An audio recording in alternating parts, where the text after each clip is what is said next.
श्री शिव महापुराण प्रथम खंड गीता प्रेस द्वितीय अध्याय। शौनक जी बोले, हे महाभाग सूत जी, आप धन्य हैं, परमार्थ तत्व के ज्ञाता हैं। आपने कृपा करके हम लोगों को यह बड़ी अद्भुत एवं दिव्य कथा सुनाई है। हमने यह पापनाशनी, मन को पवित्र करने वाली और भगवान शिव को प्रसन्न करने वाली अद्भुत कथा सुनी। भूतल पर इस कथा के समान कल्याण का सर्वश्रेष्ठ साधन दूसरा कोई नहीं है। यह बात हमने आज आपकी कृपा से निश्चय पूर्वक समझ ली है।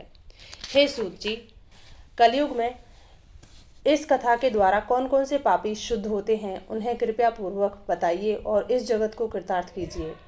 सूत जी बोले, हे मुने, जो मनुष्य पापी, दुराचारी, खल तथा काम क्रोध आदि में निरंतर डूबे रहने वाले हैं, वे भी इस पुराण से अवश्य शुद्ध हो जाते हैं। यह कथा वास्तव में उत्तम ज्ञान यज्ञ है, जो सदा सांसारिक भोग और मोक्ष को देने वाला है, सभी पापों को नष्ट करने वाला है और भगवान शिव को प्रसन्न करने वाला है। जो अत्यंत लालची, सत्यविहीन तथा अपने माता पिता से द्वेष करने वाले, पाखंडी तथा हिंसक वृत्ति के हैं, वे भी इस ज्ञान यज्ञ से शुद्ध हो जाते हैं।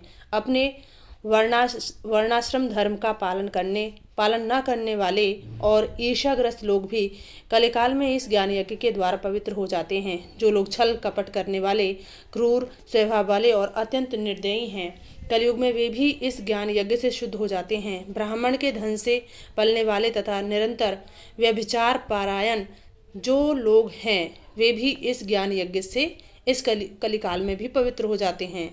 जो मनुष्य सदा पाप कर्मों में लिप्त रहते हैं, शठ हैं और अत्यंत दूषित विचार वाले हैं, वे कलयुग में भी इस ज्ञान यज्ञ से निर्मल हो जाते हैं। दुष्चरित्र, दुर्बुद्धि, उद्विग्न चित्त वाले और देवताओं के द्रव्य का उपभोग करने वाले पापी जन भी कलिकाल में भी इस ज्ञान यज्ञ से पवित्र हो जाते हैं। इस पुराण के श्रवण का पुण्य बड़े बड़े पापों को नष्ट करता है, सांसारिक भोग तथा मोक्ष प्रदान करता है और भगवान शंकर को प्रसन्न करता है। इस संबंध में मुनिगण इस प्राचीन इतिहास का उदाहरण दिया करते हैं, जिसके श्रवण मात्र से पापों का पूर्णतः नाश हो जाता है। पहले की बात है, किरात नगर में एक ब्राह्मण रहता था, जो अज्ञानी, दरिद्र, रस बेचने वाला तथा वैदिक धर्म से विमुख था। वह स्नान, संध्या आदि कर्मों से भ्रष्ट हो गया था और वैश्यावृत्ति में तत्पर रहता था। उसका नाम था देवराज। वह अपने ऊपर विश्वास करने वालों को ठगा करता था। उसने ब्राह्मणों, स्त्री, क्षत्रियों, वैश्यों, शूद्रों और दूसरों को भी अनेक बहानों से मारकर उनका धन हड़प लिया था। बाद में उसने अधर्म से बहुत सारा धन अर्जित कर लिया, परंतु उस पापी का थोड़ा सा भी धन कभी धर्म के काम में नहीं लगा। एक दिन वह ब्राह्मण एक तालाब पर नहाने गया।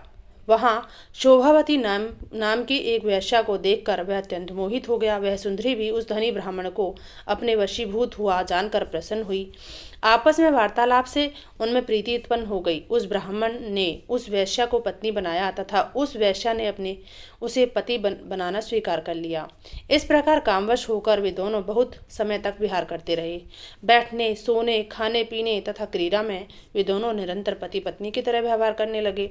अपने माता पिता तथा पत्नी के बार बार रोकने पर भी पाप कृत्य में संलग्न वह ब्राह्मण उनकी बात नहीं मानता था। एक दिन रात्रि में उस दुष्ट ने ईर्ष्यावश अपने सोए हुए माता पिता और पत्नी को मार डाला और उनका सारा धन हर लिया। वैश्या में आसक्त चित्त वाले उस कामी ने अपना और पिता आदि का सारा धन उस वैश्या को दे दिया। वह पापी अभक्ष्य, भक्षण तथा मदपान करने लगा और वह नीच ब्राह्मण उस वैश्या के साथ एक ही पात्र में सदा झूठा भोजन करने लगा। एक दिन घूमता घामता वह दहयोग से प्रतिष्ठानपुर में जा पहुंचा। वहां उसने एक शिवालय देखा, जहाँ बहुत से साधु महात्मा एकत्र हुए थे। देवराज उस शिवालय में ठहर गया और वहाँ उस ब्राह्मण को ज्वर आ गया। उस ज्वर से उसको बड़ी पीड़ा होने लगी। वहाँ एक ब्राह्मण देवता शिव पुराण की कथा सुना रहे थे। ज्वर में पड़ा हुआ देवराज ब्राह्मण के मुखारविंद से निकली हुई उस शिव कथा को निरंतर सुनता रहा। एक मास के बाद वह ज्वर से अत्यंत पीड़ित होकर चल बसा। यमराज के दूत आए और उसे पासों से बांधकर बलपूर्वक यमपुरी में ले गए। इतने में ही शिवलोक से भगवान शिव के पार्षदगण आ गए। उनके गौर अंग कर्पूर के समान उज्जवल थे। हाथ त्रिशूल से सुशोभित हो रहे थे।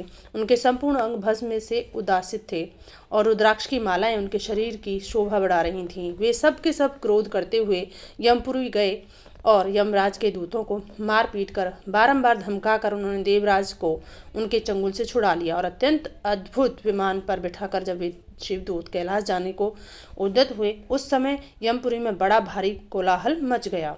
उस कोलाहल को सुनकर धर्मराज अपने भवन से बाहर आ गए। साक्षात दूसरे रुद्रों के समान प्रतीत होने वाले उन चारों दूतों को देखकर धर्मज्ञ धर्मराज ने उनका विधि पूर्वक पूजन किया। यम ने ज्ञान दृष्टि से देखकर सारा वृत्तांत जान लिया। उन्होंने भय के कारण भगवान शिव के उन महात्मा दूतों से कोई बात नहीं पूछी। यमराज से पूजित तथा प्रार्थित होकर वे शिवदूत कैलाश को चले गए और उन्होंने उस ब्राह्मण को दया सागर सांब शिव को दे दिया। शिव पुराण की यह परम पवित्र कथा धन्य है, जिसके सुनने से पापीजन भी मुक्ति के योग्य बन जाते हैं।